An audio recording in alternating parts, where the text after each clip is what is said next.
মৃত্যুতে এক সংকটময় পরিস্থিতিতে ইরান, যে নেতা গত কয়েক দশক ধরে ছিলেন ইরানের ক্ষমতার কেন্দ্রবিন্দু, সেই নেতাই এখন আর নেই। তেহরানে খামেনির বাসভবন ও কার্যালয় ছিল বিশ্বের অন্যতম সুরক্ষিত স্থাপনা, কিন্তু আজ তা কেবল ধূলিসাৎ হওয়া এক ধ্বংসস্তূপ। কিন্তু প্রশ্ন একটাই, এত কঠোর নিরাপত্তা বেষ্টনী আর মাটির অনেক গভীরে সুরক্ষিত বাংকার থাকার পরও কিভাবে এই নিখুঁত অপারেশন সফল করল মার্কিন ও ইসরায়েলি যৌথ বাহিনী?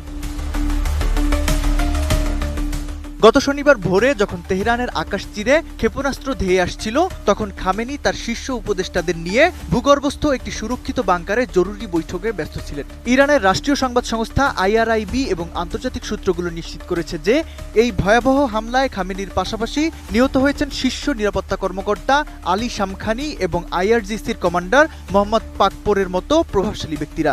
স্যাটেলাইট ইমেজে দেখা গেছে খামেনির সুউচ্চ প্রাসাদটি এখন আর নেই। হামলার তীব্রতায় স্থাপনাটির চারপাশ সম্পূর্ণ ভস্মীভূত হয়ে কালো হয়ে গেছে।